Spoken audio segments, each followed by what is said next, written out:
Magandang umaga, tanghali, hapon, gabi sa mga kapwa ko magdaragat. Ito po ang inyong lingkod, Pilam Batang Magdaragat. Yan po ang aking YouTube channel, Pilam Batang Magdaragat Vlog. Ngayon po, ang iaano ko po sa inyo, share ko sa inyo, ay ito pong nag po kami sa gitna ng karagatan. Andito po kami sa O6.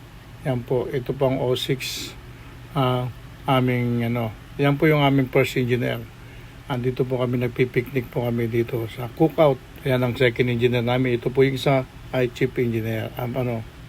Ayan po ang aming mga kasama sa barko.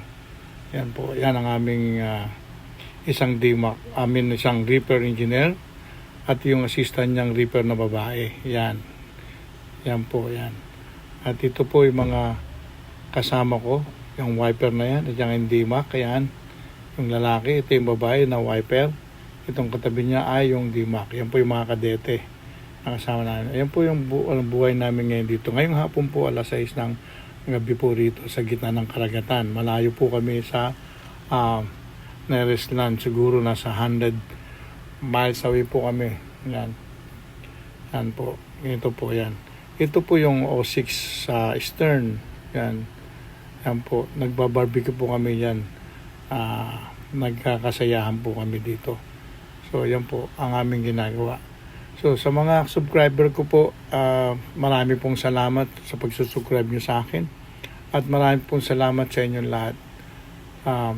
At yung mga nag-share and like po, marami pong salamat. At sa mga kaibigan ko sa iba't ibang klase, panig naman ng mundo, lalo-lalo po dyan sa Diego Garcia, yung mga kaibigan ko dyan. Alam niyo na kung sino po kayo.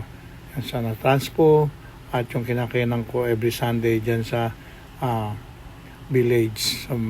At yung aking nagmamanicure at nagugupit dyan. Maraming salamat sa mga ship store po. Marami pong salamat sa inyo. At sana po patubayan kayo ng poong may kapal. Ingat po kayong lahat dyan sa Diego Garcia. Alam po gano'ng kahirap dyan. At nakalala pag may bagyo at may ulan, yung mga marino dyan na bumabalik sa barko, pag nagli-liberty sila, ay minsan naiiwan sila dahil hindi nakakabiyahe o minsan natutulog sila ng overnight sa island. Napakahirap po dyan, lalo pagka may kidlat at malakas ang hangin, hindi makaalis ang Liberty Boat, makabalik sa barko. So ingat po kayong lahat dyan sa Diego Garcia. At yung sa ibang panig po ng mundo, ito po yung gym namin, yan yung gym namin dito sa O6. Yan, may nag-exercise po. Yan. So, anyway po, yung mga to ay yan po yung mga official namin, yung first engineer po, yung mahabang nakapusod na yan po yung first engineer namin, yung nakasumblero po dun sa dulo na yun. Nakasumblero ng kulay, po yata yan. Natatakpan siya.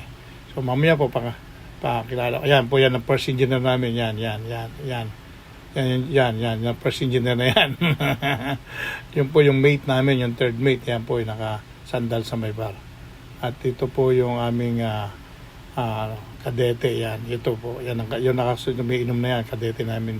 Yun po yung chief mate namin. Yung kumukuha po ng So, anyhow po, tulad ng sabi ko, nasa gitna kami ng karagatan. Malayo po sa gitna ng yan yung kumakaway na isa po naming wiper yan na babae. Yan. At saka yung nakasumblero doon, nakasandong kulay itim, yan po yung second engineer namin. So anyhow po, tulad ng sabi ko, pasensya na po kung nagbabakil-bakil po ako. At sana po huwag niyo pong kalimutan mag-like and share sa aking video. At yung pong mga nag-subscribe po sa akin, ayan po, yan yung chief engineer, yan kumakaway na yan. Ayan yung chief mate pala. Yan yung isang yun, nasa dulo doon, nakatatangot-tangong gano'n, nakasumusubo. Yan po yung third engineer namin. So anyhow po, tulad ng sabi ko, humingi po ako ng dispensa sa inyo kung medyo nagkakabakil-bakil po ako. At sana po, yung mga nag-like at nag-share po ng aking video, maraming po salamat. Yung po nasa dulo na yun, upuan na yun, ay yun ang aming chief engineer. So anyhow po, sa ngayon, humingi po ako ng dispensa sa inyo. At sana po ipagpatuloy niyo po ang share at saka like niyo sa akin. At yung mga nag-subscribe po, maraming salamat. At sana po yung magsusubscribe po, maraming salamat din po. Sa muli po, ito hanggang dito na lang po ang aking video. Maraming salamat po.